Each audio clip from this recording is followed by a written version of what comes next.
Welcome everyone to the Dean and Steve show. It's been a while, and you must be wondering, who's this guy in the middle? And yeah, I'm Michael, and I'm the host of today's session. But let me give you the stage to, our special guests, Dean and Steve. Well, actually, Michael, just to be clear, what's it, Dean? It's been well over a year. How long has it been since we've done this? Over a year. A year, maybe a year and a half. Michael is with Jobin.cloud, and they are going to be the sponsors of the new Dean and Steve show. So we're going to go back to our roots, and our roots are, quite frankly, helping everyone here become better at finding the people they covet. And so what we plan to do is, have each show broken into three areas. We're going to talk about something cool that we've seen, some cool platform, some cool tool. Then we're going to talk about, from you, we want to know, show us your hard work. Your the role that is just making you lose your hair, which Dean and I have. We've Yeah, I've still got plenty. Michael can. FYI, you can count on one hand the number of people see me without this hat on. Yes, and now, hopefully, if maybe Jung took a screenshot, who knows? And then what we're going to do is talk about something that's really important to us as two of the many stewards of the talent sourcing community. Is what does the future look like, and what do you need to do in the present to prepare yourself for that future? So, Michael, thank you. So, yeah, I'll be taking my leave then. Yeah, I'll be hanging around. Take care. Yes. And so the beauty, if you know us, is that this will be unfiltered, if you will. I think you come to know that with it, we're two very, very honest people. So that's what we're going to do. So let's start it off. For those of us who may not know us, Dean, who the heck are you? Good question. I'm Dean DaCosta. I'm a sourcer, recruiter, researcher, hacker, ethical hacker, cyber guy. I've been doing it for about 30 years. I'm military, in case that was name. That's it. And I am Steve Levy here. I am also I've led TA. I've led sourcing. Like Dean, I've been doing this for over 30 years. Both of us are fairly nerdy people. I was an engineer before I crossed over to the dark side. Even when I started in sourcing, I didn't have a full head of hair. So, I mean, wouldn't that be something if you could source some hair and then go back to sourcing? That would be kind of wild. That's what I think. Anyway, so what are you seeing lately, Dean, in terms of in the last since we last did this in the last year or so? What types of things have you seen? What kind of any tools, platforms? Is there anything that really just blows your mind in terms of? There's anything that totally blows my mind. I see I see a lot that have potential to do some really cool stuff. Obviously, we're all in the ChatGPT AI thing, and AI in air quotes. And so, if you know how to write prompts, really, really, really good prompts, you can really get some cool stuff done. In fact, later I'll actually show one that I wrote that really does a good job of putting together a nice little picture of somebody. So I see as long as you write the prompt correctly, you're good to go.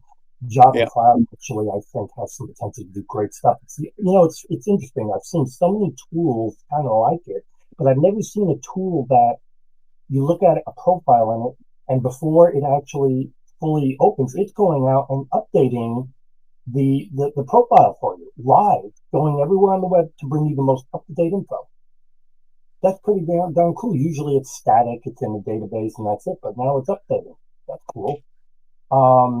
Obviously, creating your own chat GBT tool, that's what I'll call it. I'm sure you'll come up with the right name, is really cool. I've got a couple of those that I've created that are doing some cool stuff. That's really the big things right now. I mean, everybody's ChatGPT, and it is good. and it can do a lot for you. But please keep in mind there are several of them. They all have different learning models, so they don't all find exactly the same information exactly the same way. And always double check what it gives you. Because remember, unless it's connected to the internet, it's only got information up to 2023, depending on which one you use. If it's connected to the internet, you get more Yeah. updated, but you still want to double check it. Yeah. But that's really it. Just those two things, really. No, and I think one of what you're talking about is, the real time being able to, again, one of the benefits of where we are right now is in this agentic AI era. You can create, and companies have created agents to go out and do things in real time in the background. I mean, that's one of the reasons why you were attracted to Jobin. And by the way, no money, no advisorship is trading hands. Jobin has just decided to give us a platform, but they are one of the platforms that is updating information in real time. And there are pros and cons of that. And I think that's something that we'll show Jobin at a later date. But the ability to there's a larger problem here, and we've seen it and we've talked about it, and I'm pretty sure most everybody in the chat knows this. Is if you think of the data that you have already at hand, the people that are in your ATS or in your CRM, I will bet you that for most everybody, listening to us right now, the data, at least half the data in your ATS is old. People have been contacted. You don't even know if they're alive or not, as morbid as that sounds. And we tell you as sourcers, always the first place you go is in fact to your ATS to see if there's anybody there. Do you even have accurate recruiter notes? Do you even know who in fact was a silver medalist or bronze medalist? Do you even know who made it X steps in the interview process only to drop out because of other factors? You don't even know that stuff. So the most important thing that you can do as a professional in talent sourcing is to ensure that your data is complete and accurate. And there are tools that can be used to start doing this, to augment it, and I think we're going to start showing those things. One of the things that I'm doing today as well is I'm also the emceeing of SOSU Summit. It's today and tomorrow, so I started at 4 o'clock this morning, and the talks. It's the community of people who many of the speakers there. They know you, but I want to start sharing some things that I shared with the community. Since we're all most people here are nascent prompt writers, and I'm going to share a site, and I want to show you how good it can be for for us as talent sourcers. So let me just share this right now. This is a site that I've been enjoying quite a bit. I'm going to make it a little bit larger. This is the prompt engineering guide, and I'm going to put the URL in the chat right now, just so everybody has it.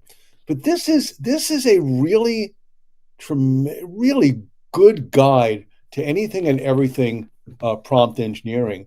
And one of the most important things to do is, how it was in the old days. In the old days, we're talking about in the old days, where we used to tell you if keep all your Boolean strings in a spreadsheet and track the performance of them, so you can go back to them as needed. That was one of the things that we regularly started doing. That's called prompt stacking, prompt chaining, the ability to create templates that you can use over and over again. So the beautiful thing about this site is it tells you everything, all different LLMs, basic of prompts, all the different prompting techniques. It's all in one place. And so I encourage everybody here to spend some time, because I know the names here on the right. I know y'all are writing a lot of prompts, but this is going to give you some additional, really some good information that is going to help really amp up your prompt game. I want to show another site that I ran into this company at HR Tech this past fall in Las Vegas. And obviously, I was immediately drawn to it because the company's name is Ask Steve. I know. I mean, I have got to get have got to get a T-shirt from that one. But the name alone, I was drawn to it. I'm putting the link in the chat. This is it is an honest to goodness AI Swiss Army knife for all things sourcing. And it takes a little while to get used to, but there is a Chrome extension that you can add to Chrome. The free version is pretty robust. And again, I've been starting to play with it. What you can do with it, you can create these agents to do. You remember the old days? Gene, I know you do. Jeremy, listening, I know you do. PJ, I think you do as well. Yeah, that's fun, Taylor. That's what we're saying. Ask Jeeves is what the old boomers like I do. Ask Steve is what you young kids need to do right now. It'd be curious how many people here actually remember Ask Jeeves. I know we're kind of dating ourselves, but the nice thing about this is you can combine prompts, AI, scraping. Remarkable the things you can do with this. So I'm going to be playing with this over the next two or 3 weeks, and I'll report back to you. But this is a site that I encourage everybody to start taking take a look at. You can visualize things, you can scrape, you can automate so many things that you're doing, and so give it a shot. Follow the instructions. It's free for most of the things that you want to do. So, from the first time around, these are two sites that really speak to me, and I'm going to investigate them a little deeper as we go. Dean, how about you? You know what? You know what's interesting because of Michael's input into this and what he's done to offer this platform. Why don't you show a little bit of Jobin? Okay, I can do that. I was going to do some ChatGPT stuff, but okay, we'll do Jobin. Yeah, I think Jobin, because you did say about the beauty of what's coming down the pipe in our from a ecosystem standpoint are in fact tools and platforms that maintain that update regularly behind the scenes. Imagine having the potential to have tools like that to update whatever is in. Yes, it does, Couture. It works free with Gemini and Mistral. It's the paid version that allows you to include most actually any other LLM. You just need the key to it. But Couture, if you but get to me, call me, ping me on the side, and I'll show you a bit more about that one. By the way, Gemini's not that bad. It's really actually good. Yes, you will see on the Ask Steve site. There's a pricing thing. It's pretty straightforward. Just take a look at it. Try the free version. That's our favorite version, free. So up here in front of us is jobin.cloud. First thing I want to bring everybody's attention to is this number right here where it says 3.2 billion. That's a lot of profiles. So the next thing I want to bring to your attention is, and mind you, I've done this search, so I'm not sure how much updating will be on some of these. I'm trying to find one that will update that I haven't updated recently. For those of you that don't know, let's see, for a split second there, you saw a little symbol in here. It looked like an atom. That's where it's going out and doing a live update, trying to find more info on people. So what I'm going to do is I'm going to go ahead and type in a different one. So hopefully we will be able to show it. And I have updated some of these. You see for a split second, that little atom was up there. What that means it's doing is it's called live updating. It is going out to anywhere and everywhere on the web, trying to update these profiles. I see I've updated a lot. There you go. That split second, it went out and updated this profile to add whatever it could add That's new. It gives you everything you can imagine. Now, in this case, this person's on LinkedIn. Obviously, they have more than just LinkedIn. So that's the sourcing piece. 3.2 billion profiles and live update. The LinkedIn. The only thing I'm going to really pay attention to here is this right here. You see this group? It can actually take and get every single member of a LinkedIn group and stick it into the system for you. There aren't many tools that can do that, and it's really, really, really cool. I actually did it for one, and it got, I think there was like 1,500 people in it, and it got them all of them, which is really cool. It brings it in, puts it in a folder, and then it'll find contact info and do everything. There aren't many that can do that. Matter of fact, I don't know of any. And then, of course, it has events. Same thing. Someone, if there's an event via LinkedIn, they'll go ahead and get all of those people. It does have an X-ray capability to X-ray into any of these sites. Now, keep in mind when you're doing these, you can do them via Boolean, or you can just ask the AI. It does have an AI. Just put in what you're looking for, and it will go ahead and create the string for you. I'm anal. I like my strings a certain way, so I tend to create my own. But if you're not good at it, don't worry about it because it will help you. And you can search Bing or Google. Now, I know some of you are like, why do you need both? Google has everything. No, it doesn't. There are times that Bing actually gets you better and more candidates than Google. So that's why, they give you both. It can handle normal repositories, social media, designers, healthcare, research, just about anything you can imagine. And there will be more being added.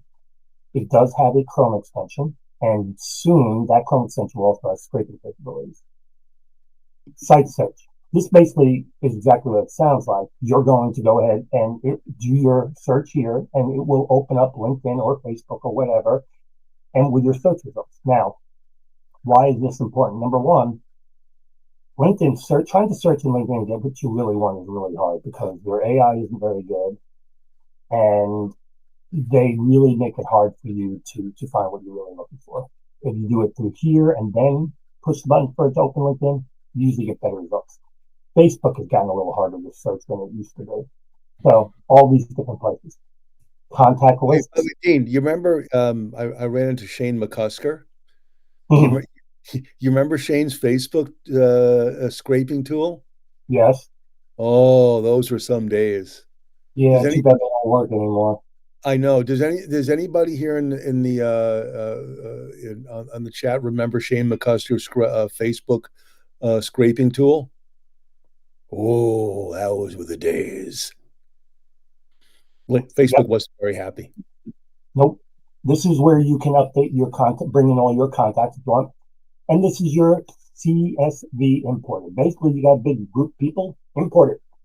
And you'll find contact information and all the things you want. And then Dean, here's your on the import, is there a standard file for a column format, or does it? no, because you'll map. Okay, so whatever you set it up to be, that's how it'll Yeah, pull it. it'll map. So there isn't really like it's got to have first name here, last name. You just map them. CV import. You can bulk import as many resumes as you would like. So in addition to that, it has sequences to get you through the system, outreach, jobs, all the good stuff. Now, that's Jobin.cloud. It has a Chrome extension. I really like it. And one of the reasons I really like it, and I'm going to show you this because I think it's really important that you understand it. So for a whopping $237 a month, and I'm going to say this one more time, $237 a month, you get all that LinkedIn automation we talked about. You get ATS capabilities, contact finding, the ChatGPT integration, and the people finding, the sourcing piece. For $237 a month, you get access to 3.2 billion people, contact information, and everything you can imagine. The reason I repeated the price is because I don't know another tool that can do that. They can do all this at that price. That's just nuts. To be honest with you, my tech stack, my paid tech stack, if you want to say, is that, well, I don't pay for sourcing links, but I have this, and sourcing links are the two top things in my tech stack for sourcing capabilities, content finding capabilities. Everything else I use is all free. Scraping, almost everything is free, but these two. So that's my personal tech stack. Now, I do want to show you a couple things when it comes to ChatGPT real quick. So this is a prompt I created to act like an investigator to find everything you can imagine. Now, I'm going to pick on me because I don't want to pick on other people because I don't want them to put their information out there. This is the result. Dean is a seasoned staffing professional. That's my name. That's my age. And that's correct, by the way. And I am a male. That's right. All these people here, except for one, are actually related to me. My address, my past address, phone numbers, email addresses, LinkedIn URL, website, current roles, past roles, my education, my blogs. I have no criminal record. Ex-military, of course I wouldn't. Ian, does it tell you what beer you like to drink? No, because that information is not available anywhere. Ha ha ha ha. Oh. Bud, by the way, Bud Light. Although I'm not opposed to these Bud Light's my favorite. Anyway, it gives you literally anything and everything you can imagine. If my salary history was available, it would find it for you. And if it could find you anything, and it was a cool little prompt that I put together. Now, I use a tool called AI Prompt Genius to save all of my prompts to make it so I can quickly get them in and out without having to worry about it. It's really, once I've created the prompt, as simple as opening it up, finding the one I want, and there it is. And then all I have to do is make little corrections to add the name, date of birth, title, whatever info I can help find for this particular prompt. That's how easy it is. Now, we talked about AI and stuff. I love Perplexity. I use it a lot. But here's the thing. I also like this tool, Galaxy.ai. Now, why? It's $20 a month. But for $20 a month, you get access to all of these models. Every last one of them. That's a lot of LLMs. Yep. How do you know which one to use? I just play with them until I figure it out, usually, to be quite honest with you. I have a habit when I'm doing these, I like this one here, I look, say, okay, let's see, this is a preview, so that's not going to help me, boom, boom, boom, boom, boom. So in this case, 4 is the highest number, so I'm either going to go with Turbo or regular ChatGPT 4. I look at the numbers and figuring that the higher the number means the most recent version of it. So like these two, 3.7. Down here in Gemini, I would go up to these two, the Pro, and then this one. In Perplexity, the deep research is the best, and I know that because I have Perplexity. In Meta, I would go to I would probably even do Maverick, the 3.8. This one's not as good, so I've done Maverick, I've done 3.8. DeepSeek right now, I use V3 because R1 is still development. This is Mistral AI, I believe, if I remember correctly, the large is the one you want to use. Yeah. The Grok is so fast. Grok is one of the fastest AIs I've ever seen in my life. And then down here you have Microsoft. So it's just a matter of you play with them until you get used to which ones, and then you just know which ones to use. But my tendency is to always go for the higher number because that's usually the most recent. But it's really cool. I've done a lot. As you can see, I've done a lot of searches, doing a lot of different pieces of information, and I've done it using various different things. Like in this case, this is DeepSeek. I just wanted to know what the total global real estate square footage for, in this case, McKinnison, and it showed it to me. But that was using DeepSeek. Down here, I was using Perplexity Sonar Pro. Could not fulfill the criteria that such an organization would involve. This is when I tried to ask it to do my find something about me, and that's when I realized Sonar Pro would not work for it.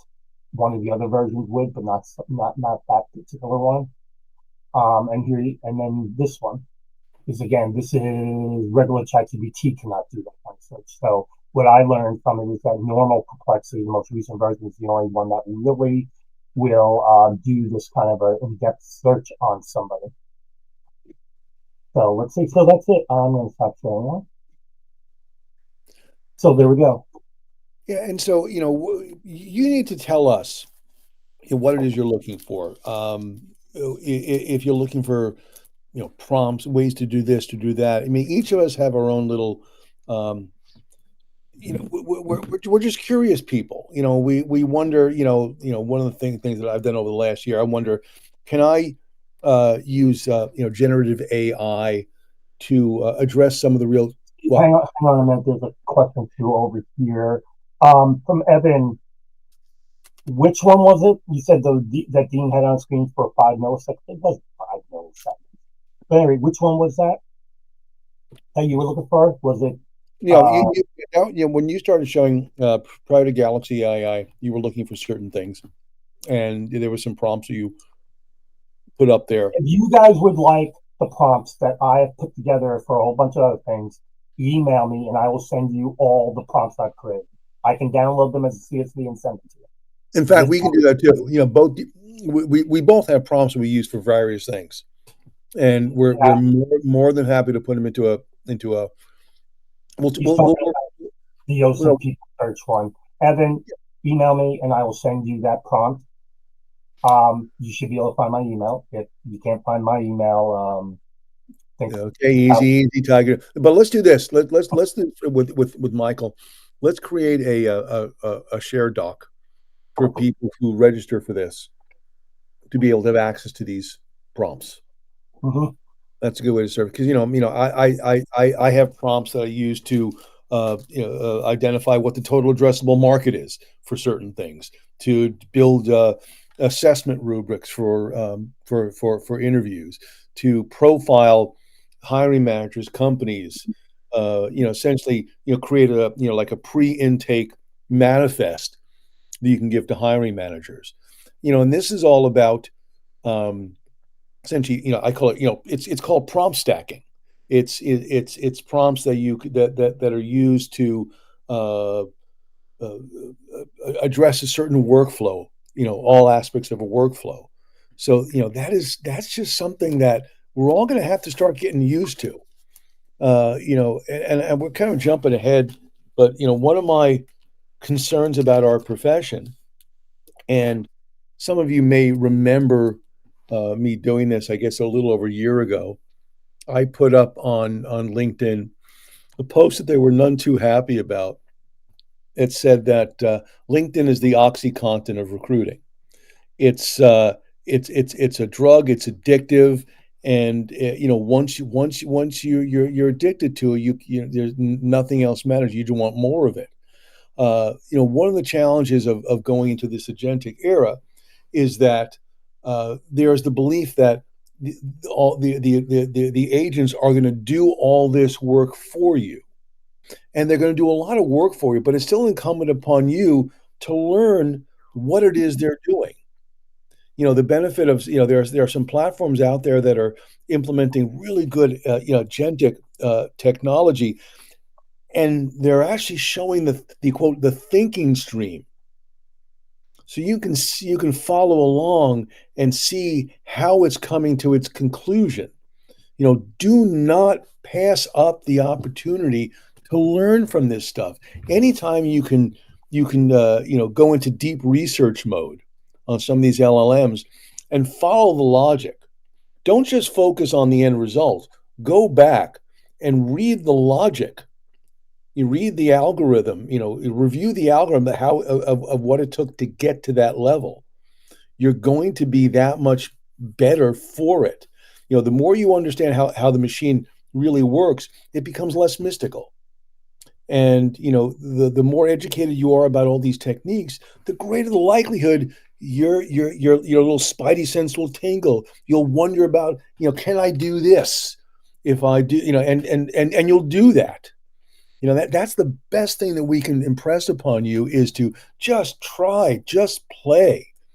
Everybody who's in here, we know you're all a bunch of tinkerers. Keep tinkering. I mean, that's how you survive, by becoming more knowledgeable than the people who are selling you products that have AI in it. I put a bunch of links in the chat to all the stuff I showed. So one of the things we want to do here right now is help you with some sourcing. So this is the opportunity for you to throw in a job that you're talking about. I know Carmel, you commented, but is there anyone here? Is there a search that you're working on that you're a little bit?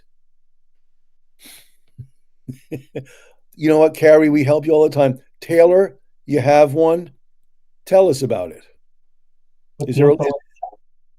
Is there a link to the job that you can send that you can pop into the chat? Okay. Okay, we'll get to that one. Jeff, thank you for that. And founding product marketer hybrid NYC no JD link. Tell us, product marketer hybrid. That's pretty broad here. Can you give us industry? What can you give us? Product marketer.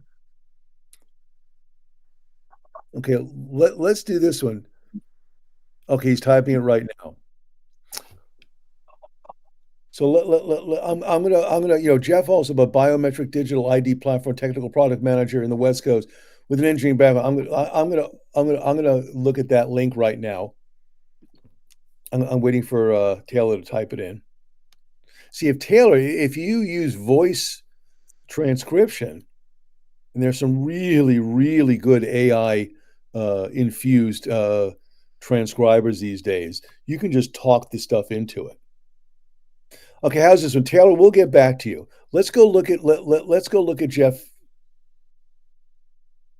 5 to 10 year experience must have launched the consumer electronics product luxury electronics or robotics experience. Okay, hold on. Now, one of the first things you see about that one, we'll get to you in a second, Carmel. Taylor, then Jeff, then Carmel. Jeff, here's the interesting thing. Must have launched a consumer electronics product, luxury electronics, or robotics experience. And maybe it's just me, but those are significant. Each is a significant bubble.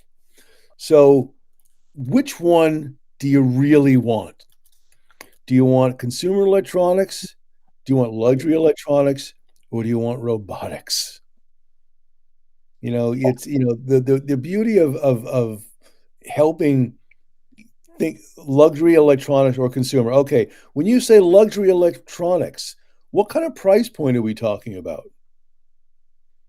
Because if it's a luxury, is this may be a piece of luxury electronics, and maybe it's and I can think of a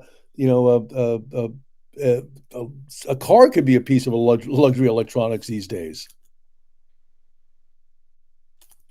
Okay. So something.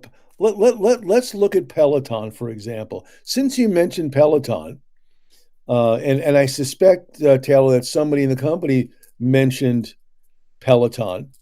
Have you tapped into Peloton? Okay, that's Ginny. That's where Ginny Aura is where Ginny Chang is the head of TA. She's a sweetheart. So is it Aura, or is it? Oh, you did tap into Peloton. Okay, Aura Ring. Let's use Aura for example. So if we're going to look for competitors of Aura, where some of those others, it's a pretty large uh, um, industry. Here's what I'm going to do. Let me share the let me share this. Let me do the screen share, Dean. First, let me just use how I'm going to do it. I'm going to use my Chat GPT. I'm going to get there in a second. So I'm going to share the screen. Share the screen. Screen. Tab. Share. And so here's what I'm going to do. I'm curious. I'm going to say identify at least 10 competitors of Aura who design and manufacture, gosh dang it, manufacture high luxury wearable electronics and have substantial and have teams based in the US. It's going to check, it's going to fix the spelling errors, not a problem.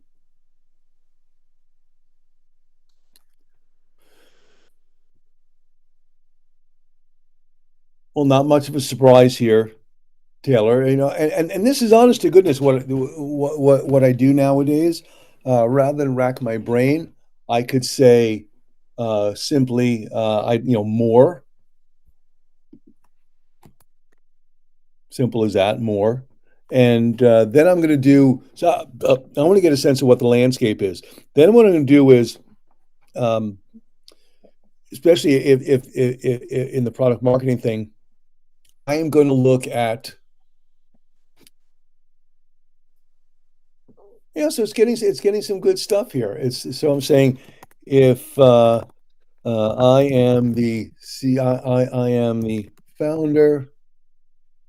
eh, founder of a new luxury wearable electronics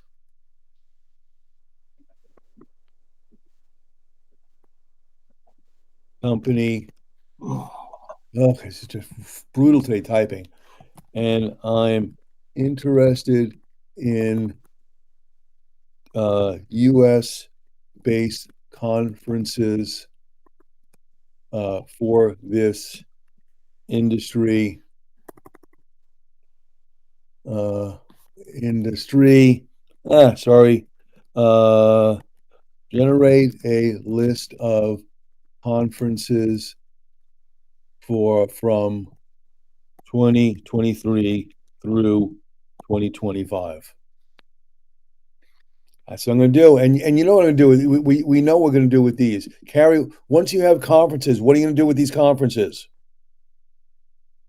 We're going to scrape we're going to scrape the here we are. There's a whole wearable conferences, wearables reshaped. All these shows are ones where we can then. Okay, Michael, we're instant data scraper or easy scraper. All of these, we will scrape the speakers. We will find, in some cases, we will find potentially the conference app, and we will download the JSON file. We'll find the JSON file, etc. That's the general process for this. Taylor, are you doing any of this right now?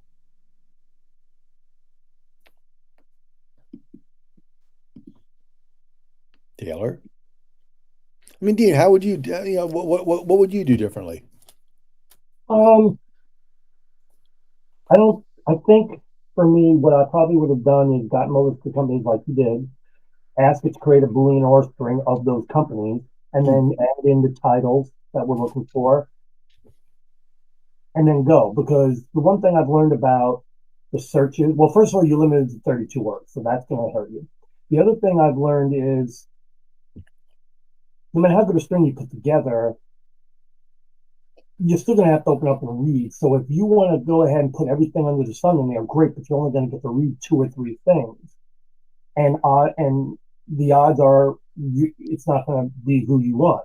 If you keep it to the simple must-haves, title, location, company, you'll get a bigger pool, and then you get to read some of the resumes or profiles, and you'll learn more about what you're looking for.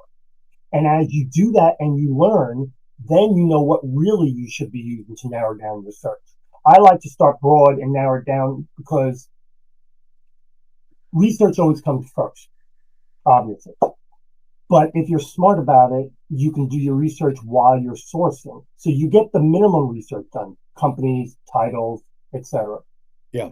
Search, you get a big funnel. And as you're looking at the funnel, the rest of the research comes into focus. And all of a sudden you're able to narrow that down. And you kill two birds with one stone rather than doing this and then doing that. That's just the way I like to do it, because I like information, knowledge is the one currency that will never go away, and I like to learn.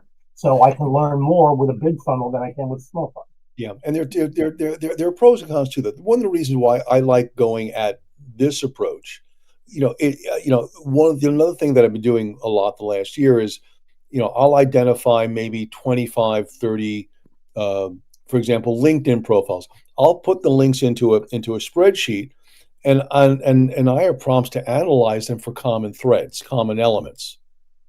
But I'll also then include, I'll map that against the people who are in the job or in that role and are considered to be high performers, and try to map the what's different about them and what's common about them. So that's the another strategy. The reason I've been moving away from just finding profiles or finding resumes and moving towards people who are doing things is that the reality of our profession is, on the one hand, most people write really bad resumes and really bad profiles. On the other hand, most companies write really bad job descriptions. And so, what happens when you take a pile of crap and you smush it together with another pile of crap? I mean, how accurate can it be? The reason why, particularly in this case, Taylor, if you're looking at someone who's actually delivered products, a luxury electronics or a luxury wearable item, there's a really good chance that um, they're talking about it somewhere. So I'm going to look for um, people who speak at conferences. I'm going to look for people who are quoted in articles. Another thing, in addition to conferences, I will also look at what are the associations that are where people with wearable technology go. What newsletters do they read? What community sites? What forums? What meetups? And I'm going to look at topics, and I'm going to look at those types of things and blend those together into prompts, and do things with that. Let's see. I want to look at Craig's, not Craig's. I want to look at Jeff's senior product manager for at NEC. I'm looking at right down product manager, digital identity. Here's a question I have for you on that one, and this is a general challenge I have with many job descriptions, and so you'll Jeff, tell me the order of the key responsibilities is that the actual order? So it's develop and manage the product roadmap for digital identity platform services, develop and manage the product roadmap for new vision AI products and services. What is my digital identity is nice, but my spidey sense is telling me it's the vision AI stuff that is likely the most important thing to that the person will start working on. So that's what I do when I go into places and I look at job descriptions. I optimize the JDs. I want to focus on what the real job is about first. So if it's AI vision products, then what I'm going to do is I know there's some incredibly great AI vision conferences, societies, newsletters, associations. I'm going to go there first. And the reason I'm going to go there first, rather than just, like a LinkedIn, of course, we're going to look into the ATS, is that, like I said before, this is where we're focusing on people who've actually delivered stuff. And so they're going to be talking about that. So Jeff, what I'm interested in is what's the challenge? Is it you can't find the people who do that? Maybe they're out of the price range, they're out of the location. If you get a chance, type that into the chat. I'm very curious. And what we can do is, and I had an idea for future things, Dean. We can always get on a little video call with people and record it, and then save those YouTubes under the job in the YouTube channel, so we can replay those types of things. I think that would be fun and instructive. What do you think? Yeah, And the audience, what do you think about that? Well, would if you have a particular problem? Okay. Is what it's as we say, caviar taste on a Walmart budget, something like that. But yeah, so let's do this, Jeff. Let's spend some time, and for those who started here today, for Taylor, for Jeff, and for Carmel, we're going to schedule some time with each of you, and we're going to then record videos and share them with the community so we can all learn together. Does that sound like a good idea? Michael, very, very, very good segue on your part. I did not think you had that in you. He goes, speaking of Walmart budget, premium plans in Jobin.cloud can start as low as $8.99 a month. Okay. Um, let's talk about this, Dean. Again, this is the first time we've done this in well over a year, so we're a little rusty. But you and I have been doing this for over 30 years. What do you think about where we're headed? I know what you and I talk about privately, but you know, what do we tell? What does everyone else need to understand and do for themselves so they don't become a casualty of this era of AI and efficiency and recruiter reductions? Well, they need to expand their toolkit. Most recruiters, I hate to say this, most recruiters are LinkedIn, Indeed, blah, blah, blah, blah. And the ones that are going to have long-term stability for like burns are those that can bring more to the table than simply typing something into LinkedIn and getting the answer. The ones that can find the contact information that you find, the ones that can create the prompts, because creating prompts isn't as simple as people think, to do it right. The ones that can do a little programming, write a scraper, the ones that understand how to get the business intelligence to go along with everything. You know, how many hiring manager wants a Java developer in Nowhere, Nebraska? Okay, how many Java developers are in Nowhere, Nebraska? What is salary range? Put it and be able to put it all together in a pot. And by the way, there are no Java developers in Nowhere, Nebraska. There's only 50 people. You count Yeah. 1,050, but that's another ballgame. But you've got to expand what you're capable of doing. You know, AI is ChatGPT. We're going to say ChatGPT is good, and it can definitely help you, but it is not going to be the answer and the end all be all. Because, like I said, you still got to double check it. One of the things I like about having Galaxy AI is I can ask one model a question, then ask another model a question, then ask another model a question, take all three answers, combine them, remove redundancies, and that is probably the right answer. But you got to know how to do all that. You got to be willing to do it all. And then even when it's all combined and the redundancy removed, I still double check the info because you will find mistakes. I can guarantee it. Not big mistakes, but little ones that matter. You know, and so that's where it boils down to is improving your toolkit. Don't just be a buzzword recruiter. I'm going to say it that way, or buzzword sourcer. Enlarge what you're capable of doing. Writing the prompts, like I said, programming a little bit. It doesn't have to be big programming, just enough to understand what's going on out there. Both Steve and I are programming in multiple languages. So all these little things can help grow and make you less expendable within your organization. Where I work, I'm the guy they turn to when they can't find the answer or can't find the contact or can't find a person or can't do anything or they need to know how many job developers or all that. And the reason they turn to me is because they know I can find it. Even if it can't be found, I will figure out a way to do it. Become a problem solver, you know. And I'm going to show you a great example real quick here of what I mean. Let me show. Let's do that.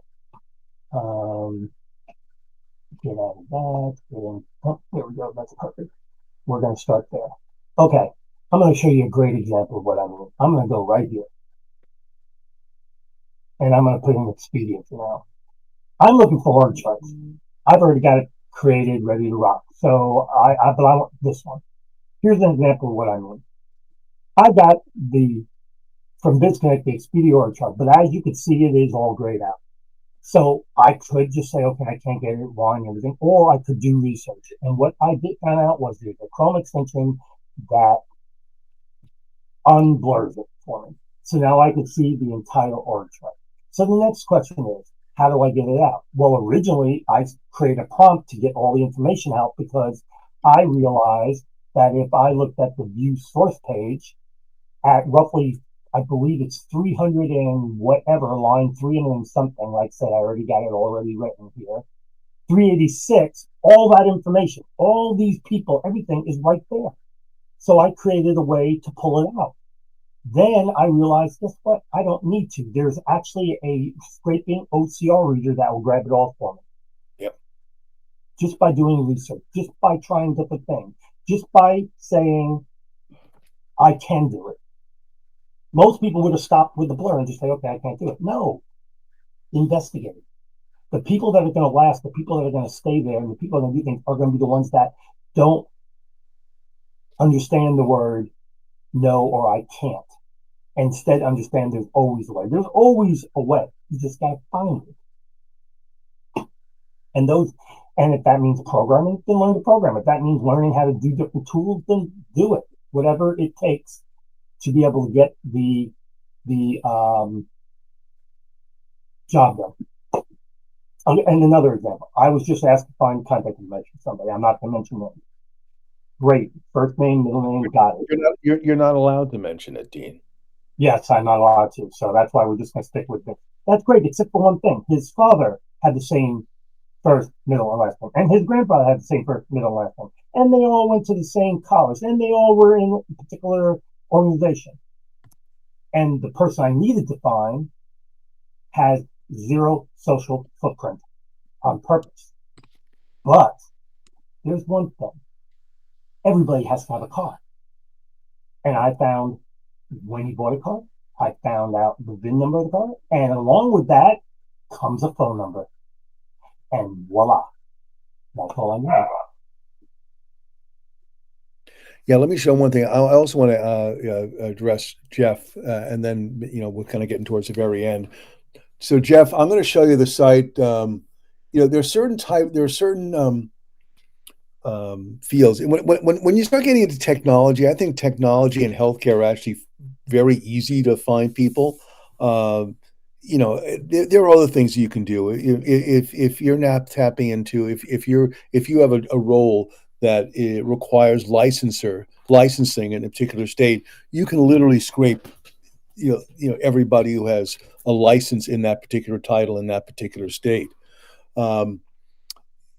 This is one of my favorite open source sites, and it's been around for a while. And Jeff, I'm going to show you how to use it, and then we'll get together and show you, do a deeper dive. But this is, and many of you here have seen me seen me show this through the years. But this is a site called csrankings.org, and what it is, believe it or not, now Jeff, you talk about computer vision here. They're often behind a firewall, but they're more often than not behind the firewall, and that is something that we can touch on a later date. But here's an example, Jeff. This is a website. Let me make it a little bit larger for the older folks here. This is a metric-based ranking of the top computer science institutes based on publications. It's one way that you use to determine that. Here's a good example. I'm just going to look for it, and these are all the different tech areas that you can search for. But in this case, I'm going to look, since you mentioned computer vision, I'm going to look for, and by the way, this is, you can play with this at your leisure. I'm going to look for all institutions that have some kind of research presence in computer vision. And here it says the number one ranked is let's go look out by you. On least West Coast, University of California, San Diego. I'm going to click on the chevron, and here we have this professor, Manmohan Krishna Chandrakar.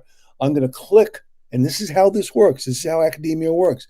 I'm going to click on their link, and I'm going to go to their page. Now, the nice thing about this is I'm going to click on their research. And let's say, for example, it may be, let's go to augmented reality just to show you how it works. the nice thing about it is if somewhere along the line here, I got to see where it might be. I'm going to click here. Let me click on the, let me go back here. I'm going to do the about. Most of these folks have somewhere on there, maybe it's teaching. They list all the students. I may have picked the one that you can see. Let me just try it again here. They will all typically list all their students. I've got to dig for it, and I'm going to go back and do something different because maybe this is not the best example. I happen to know the Carnegie Mellon may be a better example. We're going to look at Deva Ramanan. I'm going to go here. Here's a good example. It tells you who their focus is computer vision. These are their current group members. These are the past students and postdoc fellows. It tells you who they are, what they did, and potentially where they are. I mean, so when it comes to going for these people, many of these people have moved on to the product side. I can't comment on price, but when it comes to identifying people, the easiest outreach engagement is, you can find their emails using a variety of sources. You can actually go to LinkedIn and see if they're there. But this gives you something more tangible to engage them with than simply just, I found your profile and I love it. So these are the types of things. Thinking beyond, the drug of LinkedIn. Where do people you covet? Where do they hang out? In the case of vision, I happen to know that there are. If I go computer vision conferences, if I can actually spell it correctly, computer vision conferences 2024, 2025. There's a lot here. I can actually do these. Then if I want, I can add in URL speakers and, Embedded Vision Summit. I mean, these are speakers, just speakers and speakers upon speakers. And some of these are engineers, some of these are product people. It's just a question of, knowing, talking to the people, talking to the hiring manager and ask them what shows do they go to? What newsletters do they read? Things of that nature. You're going to put that to that in the chat? What? The link to where you were just searching in the chat so people know? Oh yeah, sure. This was just the Boolean that I used. Oh, fudge. And there we go. Anyway, so we're kind of winding down here. We have our little bugs too. The first time we haven't done this in a year. But for this, sign up for the future ones. I think pretty much everyone. If we're not all connected, Dean, let's put our Blue Devil URL in so people can. No, Blue Devil is a euphemism for LinkedIn. I think everyone here knows it here. So this is me. Jeff, I sent you a connection request already. Dean's put in his already. This is the start of something that is very important. This is just another aspect of our of our global TA community and family. And so any questions that you have, please send them to us, and we'll do two things. We can do them live. We can do them over video. Whatever works for you. And don't be afraid to reach out to us if you have a problem in the middle of the week or between our sessions, because both Steve and I will help you. We will take time. I'll send you my Zoom thing and say, let's get on a call and I'll help you. Steve will do the same thing. And if you want to have us both, let us know and we'll figure out a way for us both to get on. I mean, We're here to help you. Most of y'all saw my post on this thing with the Vanilla Ice thing. That's who we are. We want to help. We want to help the community get better. When I got my first job out of the military in recruiting, I was thrown to a computer and told, "Source." I spent days in the library learning about Boolean and George Boole and semantic and natural language so I could do my job. And I said, when I get to a point that I can help others so they don't have to go through what I did, I'm gonna. Steve had a similar thing. So that's why we're here to help. That's what we do. And don't be afraid to connect with us on LinkedIn, because we will I accept 90% of all of the connection requests. 90%? Well, I get Well, a lot. these days, I get a lot where they're like, "Hey, Dean, I want to connect. I have this. I see you work here, and we want to help augment your staff." Well, no, those aren't the things I'm getting. I'm getting a lot of things. Hi, comma. I'm looking for friends. You look like a friendly person. I Can we get some of connect? those too. Oh I God, get that's some of those too. I got one the other day, and I looked at the profile, and I'm like, "This isn't a porn site." no, With you. it's yeah, and that's another thing. It's turning into a real guys. Um, anyway, so that's it. Michael, come back. Come in the middle. Come on down, Michael. There I am. So He's back. he's back. So I think the idea of us potentially getting on a video and helping some people recording those. I'm assuming you have a YouTube channel, or you will Michael, have or you will, Michael, or you will have a YouTube You channel. mean Jobin? Yeah, sure. Yeah, we've got a YouTube channel, Okay. various tips, tricks, various things. So yeah, I'll actually let me add the link for that then. Yeah, and so what we'll do is, with the offers to to Jeff, to Taylor, and to Carmel, we're going to engage them. We'll record, and we'll just post it up on the channel so Yeah, good people can point. Yeah, see we it can put all. it up there, and yeah, of course, we'll always be able to access the recording. It's even visible on Crowdcast, so for anyone that couldn't attend, they can simply sign up to the series and view the past sessions. And speaking of Liz, I saw your message over on LinkedIn. I'll reply to you in a moment. But yeah, the recording is accessible even on Crowdcast. We'll put it on YouTube. It's going to be visible everywhere, so no worries if you couldn't catch the whole thing. Okay. So on that note, Dean and Steve and Michael, we're out. Yeah, take care. Thanks a lot for coming And by. bye.